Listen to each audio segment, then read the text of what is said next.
So my topic would be Kabi Lungchok Landscape Project, Tangible, Intangible. What we thought earlier was, in my feeling, is whenever you see any building or any landscape, so there's no story to tell. Like any place you go, there's no story to tell because we've forgotten all our old stories. So me being in the culture department, so we thought that we need to tell stories because without stories, there's nothing. They say that culture can live without tourism, but tourism cannot live without culture. So it is very important for all of us to know that our rich culture, what is there. So there's a small, initially when the British tried to capture India and tried to convert, make it into a colony. So the first thing they said was, to break India, one needs to erase the culture. So what we are trying to do is we are trying to reverse it. What we are saying is the project which we have thought about, the culture department, what we thought about is that to preserve our culture will keep us as Sikkimese. I'm not only talking about Lepcha, I'm not talking about Bhutia or others. We are talking as a whole that we need to preserve our culture, which is very important. And that is why the first topic which we chose in culture department was the Kabi Longchok sacred landscape, because for us, that is the start of the history. And it benefits everybody. It benefits not only the Lepchas, not only the Bhutias, it benefits right till the Sikkim, Marwari, Bihari, Sang and all. Because if the top is not correct, then the whole pyramid will not fall together. So if we don't concentrate on this, no matter whatever you do, no matter what history you write, no matter whatever you do, Sikkim will not be in the right frame because your top is not right. Yeah. So this is a very, sincere attempt to do something about the Kabi Longchok landscape, sacred landscape. So the earliest written history we have is of the 1642 coronation, but we go much, much, much before that. So we try, hello. Hello. So the question is, how do we point out the correct timing, the year, everything, because without that, we cannot, you understand what I'm saying is the top portion cannot be attained. So we looked into a lot of books, we looked into a lot of pechas where things have been written and all, but still the main blood brotherhood, we could not pinpoint the year. So this is a small effort for us to preserve our culture. And like I said before, it's not only for the Lepchas, but it is for the entire 21 communities or 29 communities, whatever you say. It's for the entire Sikkim community. The biggest problem we face when we bring it to written form is all our history is in oral form. So the problem with the oral form is at what time that fellow is talking to you. Is he in a happy mind? Is he in an angry mind? Is he in a sad mind? And if there are 5 people and the 5 people are listening, are you in a happy mind or a sad mind or an angry mind? So the kind of oral history it depends on who's hearing and who's telling. So sometimes you are in an angry mood. So you say the whole history in an angry form. The people who listen in a sad form will listen it in a sad form. So it is very important that the reason why British rule the entire world is because of data, is because of the history. Before he attacks one city, he looks at the entire data and he says, Acha, the main guy here, if I have to attack Nagpur, who's the main ruling class? Who's the underprivileged guys? So then what he does is, he gives money to the underprivileged guy and says, okay, fine, like you are being thicheko cha bhanera. So you do an uprising. So half the battle is won because of the data. And now, what is data? Who's the richest guys around here? Is Mark Zuckerberg or Facebook or Twitter? Or what is that? Why are they rich? It's all because of data. And we here in India, or mostly in the developing nations, we don't have data.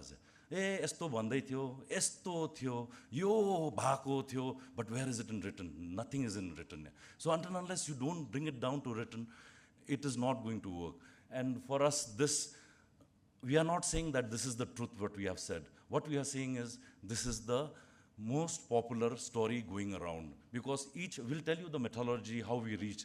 So if we say one incident of, say, Khebumsa meeting Thekung Thek and Nekung Nal, so that first meeting, so what we did is we looked at a couple of books, like Saul Mullard or anybody who was on the book. And then we talked to the local people out there in Khabi area. So that, and then we found out that if, like, out of 10 people whom we interviewed, if 8 says the same story, so we said that, okay, we'll take that story. But some stories are very different kind of stories, like each chapters are different, then we have left it out.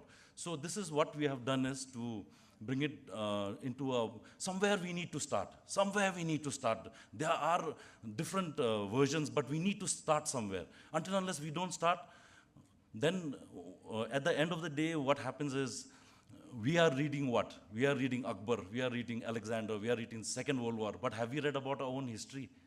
It's not there.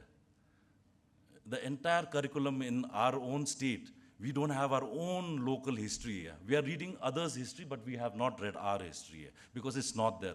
So there are certain future plans which we have kept.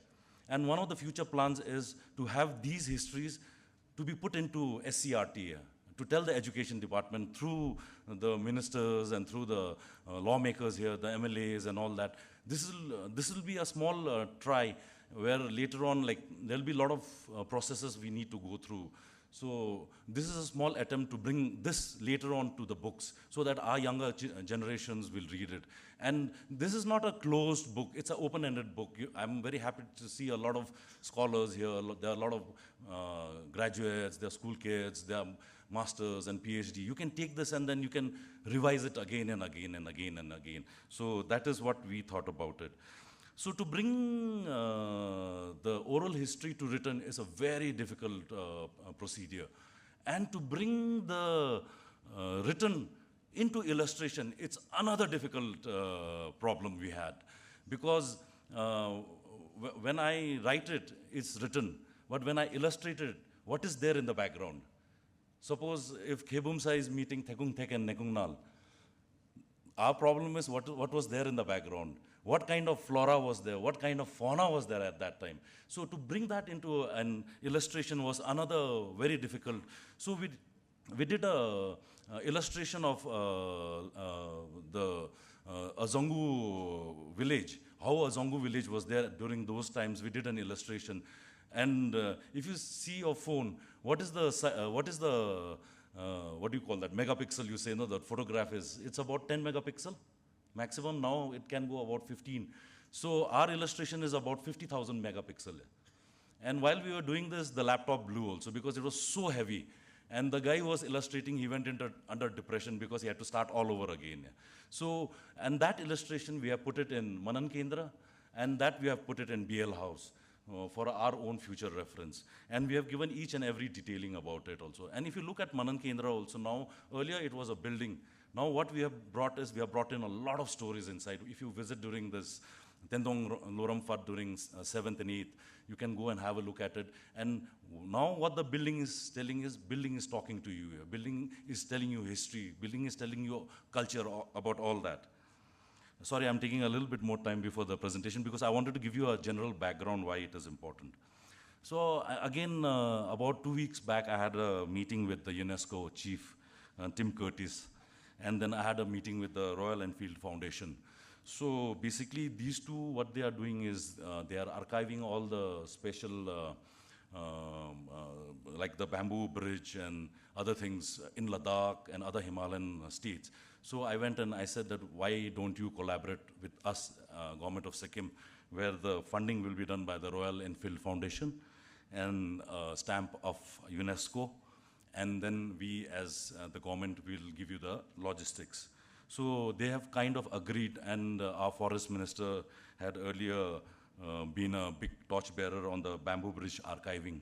So we have suggested a couple of them, like the bamboo bridge archiving, and then the Lachen Lachung Chuktu carpet making, and then we have Banpala weaving of the Gurung community. So we have given a couple of proposals for all these. So I think we should go ahead.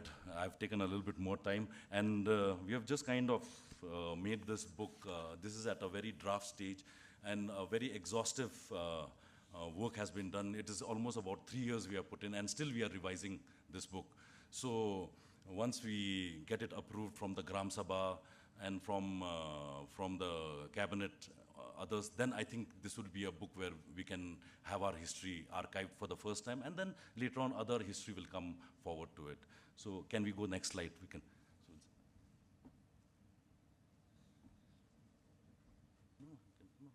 Next. Okay. Good morning. I'll just introduce my colleague. He's Sonam Galson. So he's the one who's he works for EcoStream, and then we have collaborated together to come out with this Kabi, the Sacred Landscape.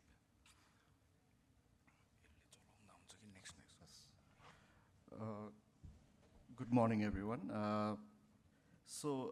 Like again mentioned, this project is very special, very important.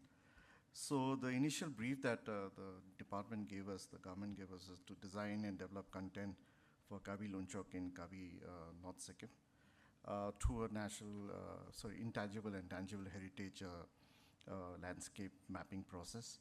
But it was, at that point in time, we also didn't know. So for us, the whole project was just limited to the present Brotherhood site, which is the Kabi Lunchok site. But as we went on, we realized that the story is actually much bigger than just that one piece of land there, and is much, much larger and important for Sikkim.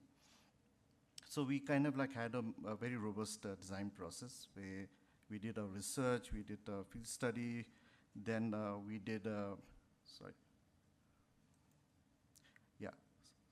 so we did culture asset mapping, we did the nature asset mapping also. We did condition reports of all the different sites. Then we did a context study and a content development process. After we did the whole research, we did an analysis, and after analysis, we came up with a different brief. Speak louder. Oh, okay. So the initial thing was we went to Kabi, and then met the different members of the community, and then there was a committee that was formed. And under the guidance of the committee, we actually went ahead in identifying key resource people in Kabi and elsewhere to help us with the research. And we had a small design team led by Dr. Jenny Bentley, who's an ethnographer and an anthropologist. And we started with the research. So we basically went to all the 5 important sites, Nampong Ne, Rangpo Ne, Ongku, Pane, and Kabi Lunchok, and then Byachung Thong. So we went there and then did all the mapping, as well as we did the whole measurements of all the different assets in that area. What we did is the entire NE, the 5 NEs what we have, is we have mapped it and we have measured it.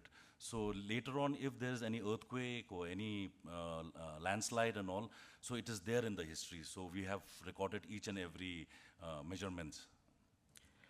Yes, so after that, basically we came back, and then after analysis, we kind of, sat down with the department and tried to relook at the whole project. We'll say that why are we doing this project besides the important documentation part of it.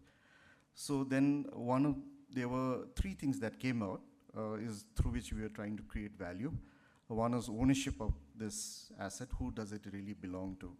Second thing is basically the planning part of it. And after we know how valuable it is, then what do we do with it? And then finally, how can we generate local revenue from this? So,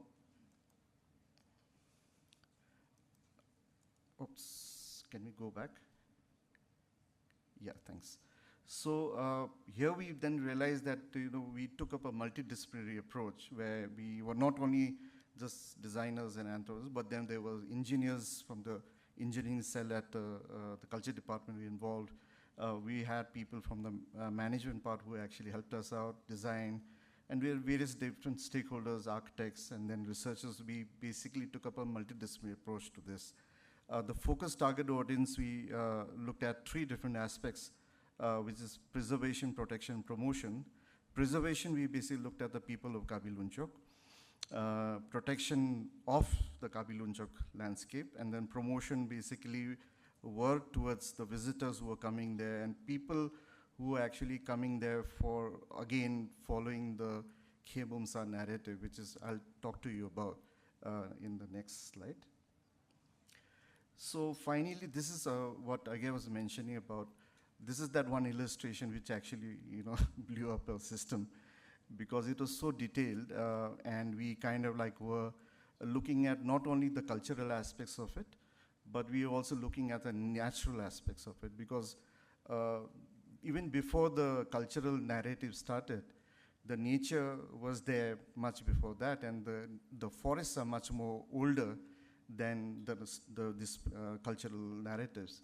So we kind of like mapped out the entire natural assets of that area. For the natural asset, I would like to thank Dr. Usha Lachungpa, who was here. So she helped us with all the flora, and like even if you see the flora here, and even if you look at the leaves, they are exactly as it is. And we have referred to Hooker's book also. So this is not just what we have made in our own imagination. It is as what it was Sikkim back then. Okay, so there are much more details to this, but because of time, I'll just kind of skip that. Then eventually, so one was just the documentation part of it. Then what we actually did is like, how can we develop an identity for this project? So we did this whole thing of actually doing a wayfinding signage systems and identity for Kabi Lunchok also, where we came up with the identity design for the project. Which basically, again, we derived it again from different cultural references, which basically, if you see that the pillar up there, so that's basically represents the pillar that the Khebumsa erected at in Sakya monastery. And likewise, all those different things actually move in terms of like the trip that Khebumsa actually took from Chumbi towards Kabi. So the other one is basically, again, a different kind of color palette that we, and fonts that we used for developing the signages. Get back. Just go back. Go back. So basically what he's saying is we are trying to, whenever you have signages, we are just doing board ma dalyo, anta tani lekhyo, this is it banera. So what we are developing is through the lepcha designs. So we're kind of working out like how do we get a lot of signages working with the lepcha design banera. So if you see the 4 dots which is there in the middle, so that would be more like saying that the Khebumsa is walking to that. So it is like a signage walking. So even the pillar is also like to show that Khebumsa le erect gareko, but it can work in some signages. So we are working with the lepcha weaves ko sanga chai, then we are working out some signages. This can be used anywhere. So that is what we. Okay, so there are like 4 different kinds of signages we looked at. One is identification signages, directional signages, information signages, and then finally the regulatory signages. So the identification signages were at the key areas of the holy sites. So if you can see the signage there, we basically took off from the Lunchok idea only. So instead of having boards and everything, we decided to have erected, like this was made in concrete though, but the entire signage would then come in the stone-looking structures. So if you see the map out here, this is basically divided into 2 kind of tracks. One is the sacred walk, and the other one is the rice track. So now it is actually believed that, it's been so many years that has passed. And, there people still come there, just like Khebumsa came. People still come asking for children. And the success rate out there is apparently 95%. 95% is success rate, because people come back. So People come back again after they've, granted the boon. Yeah. So as the previous speaker spoke about fertility, and we are like around 1.1, and we go to do IVF, and then we go to Kamakhya and all. And our whole history here is for asking a boon of a child. So what we need to know now, tell people all over the world, if we can make it into a good story to tell others, that you come here, try once, it's just 2 days. And then the 2 days, what we are trying to say is that that entire Khabi region, then when you have, now what we are looking at it as, we are looking at it as cultural tourists now. So people who are coming and who are taking care of that place, because maila garnu hundaina, yo चाहिँ एकदम clear जगह हो, all that. So that cultural tourists come and say, why not try this? Go take a 2-day trek on this and ask for a boon. Yeah. So Kamakhya has done it, other places have done it, but our history is here asking for boon, and we are not kind of projecting it.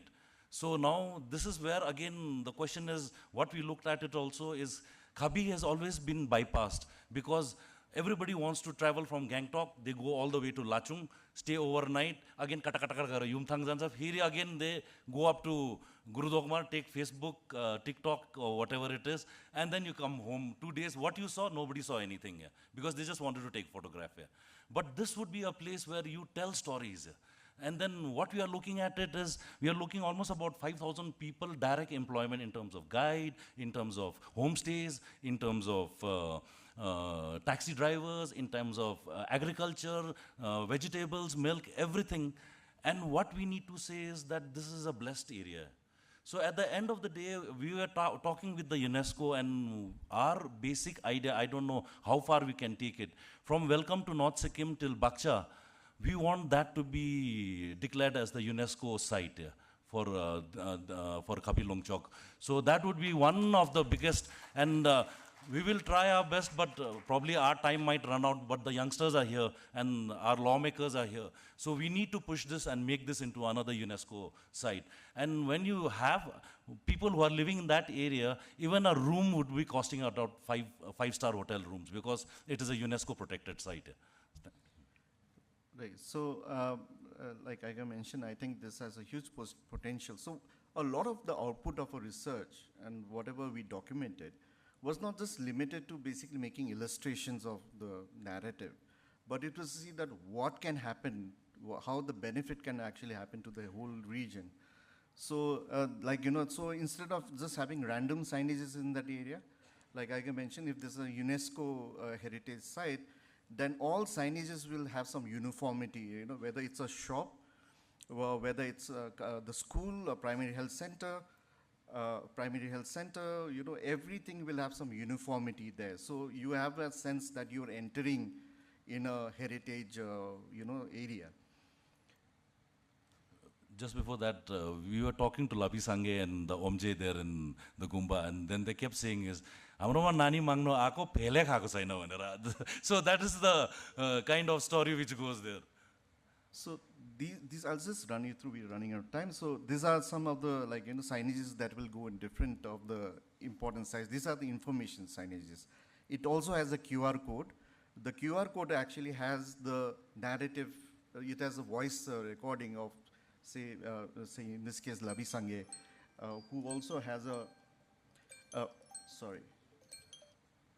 So his audio is there, so that it actually, the narrator in Lepcha language and all there. So, yeah, sorry.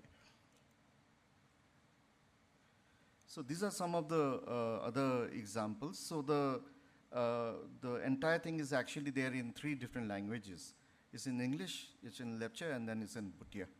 So there, we also got a feedback that we should also put either Hindi or Nepali in it. And because Hindi and Nepali is the same Devanagari script, so it probably, depending on, I think, what the department suggests, we'll basically take a call on that. So these are, again, some of the other information signages. So there are maps. There are also different information on different important natural assets, whether it's a tree. There we found out that, the Lepchas didn't have a concept of tea, but they had a concept of beverage, which basically there's a particular tree that's found in that area where you take the bark of the tree and then make beverage out of it, which, was consumed in the form of tea. So this is basically where it's all coming to, the entire project. So we're looking at an integrated systems design and planning. So it's not only just like documentation of the history and all of that, but we are trying to see how is it going to benefit and create new things there, which is basically wellness centers, interpretation centers, craft centers, food startups, homestays, heritage educational tours, ecotourism activities, and open museums. It's like you say that Byachung Thong is the place where the rice grows. So that was what was named. So if you can package that, say a rice must be about what, 80 rupees per kg or 100 rupees per kg, but you do 100 grams and say that it comes from there. And package it and say you might get a child there. So that is also a way how you do it. So anything which grows from there, it comes from a sacred landscape. Yeah. So that is how we need to develop our tourism in a right way, is like do it in a cultural tourism way. Like, so this is basically now some of the outcomes of this project. These are the things we are proposing the government. So this is a proposed project cost of about 20 crores. It's an Kabilunchok Open Museum. So this is basically, we call it a museum without walls. So you don't really have to build infrastructure. You just need to basically keep these different, identify these different areas where you can actually make people navigate and curate through the entire landscape in that area. So here we are actually looking at an expected turnover. So one of the things that we do with Culture Department is they do an IRR, which is the internal rate of return. So we try and see exactly, if you're investing certain amount of money, in how much time you're actually going to get the break even. So the expected turnover in the first year is about 1 crore. We are targeting 1 lakh visitors that time. Second year, 5 crores, 5 lakh visitors. Third year, 10 crores, about 10 lakh visitors. And the targeted beneficiaries here are the educated unemployed youth, the local historians, the culture experts, guides, homestay owners, travel agents, and taxi drivers. One of the major thing in culture tourism, what we found out was bird watching is one of the major revenue earning sources. So there are only like, I think 2 to 3 handful bird watchers in Sikkim. And there's one we found out in Pakyong, and he charges 10,000 per person per day. And he's booked for next 3 years. So that is the kind of revenue we are looking at. And that is, and because bird watching is a very expensive hobby. So you need to have good camera, and also these are very high paying clienteles. So it's not only Khabi Lungchok, you can take it to any of your place where you want to do. So guide doesn't mean just taking and telling you stories. There are a lot of guides like bird watching, then you have a culture guide, then you have a nature guide. So there are plenty. Last time Dr. Usha was also telling that out of prehistoric dinosaur, before the dinosaur, in India there might be about 13 to 14 trees, and out of that 11 trees are found in Sikkim. That is before dinosaur. And the fern, which is very famous, doctor must tell the name of that tree fern, the normal tree fern, that is also pre-dinosaur era. So even if we just talk about that to a city dweller and to say, "Arey, you to dinosaur se bhi aage ka tree hai wo, which is with us," we don't know about it. So these are the stories we need to collect and talk about it. Yeah, so these are basically some of the other products that actually we thought of which will help generate the revenue. So we even thought like, look at this whole campaign, which looks like wish fulfilling journey. So here where tourists and all actually come in, not tourists, these are not tourists, these are seekers. These are people who actually are coming to the landscape to seek for something, So mostly, just like how Khebumsa and Jomo Guru came to Sikkim to seek for a child. So this also we look at from a very wellness destination point of view. So then we look at interpretation centers like this. So the whole design, the architecture, these are just references of how basically you can make architecture which actually goes along with nature rather than have a very imposing building in a natural place. So then we look at Khabi Lungchok homestays from this point of view. So you don't really make homestays like the way it's designed in Delhi, but these homestays are actually coming from a vernacular architecture which we have documented in that area. So the idea here is basically how can you actually get architecture also as a part of information, and not really keep that aside just as a means of, just facilitating certain facilities there, but try and see how you can use local materials, local knowledge, etc., all of that. Yeah. So this is the craft center. This is we are looking at a craft center like this. There's handlooms, and there is a lot of nettle work that used to happen a long time back, but doesn't happen anymore. And then this is what I guess mentioning. So we actually have startups, food-based startups out there. So anything that grows in that sacred land is actually, you can market it that way. The rice or whatever, buckwheat, anything. Because the first time that Khebumsa met Thekun and Ngekungil was in a paddy thing. They were actually doing cultivation. They were farming. So, you can basically start looking at how you can build one identity which actually fits into various things like that. So, yeah, that's my presentation. Thank you. Again. Yes. You need a mic, I think. You need a mic.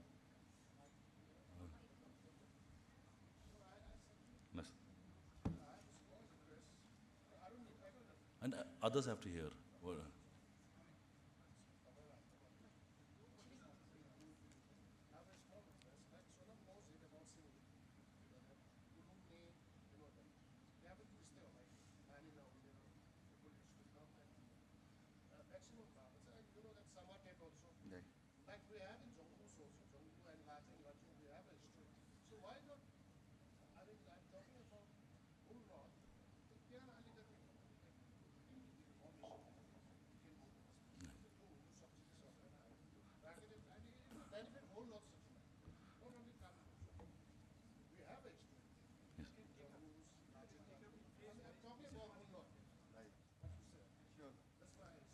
Yes.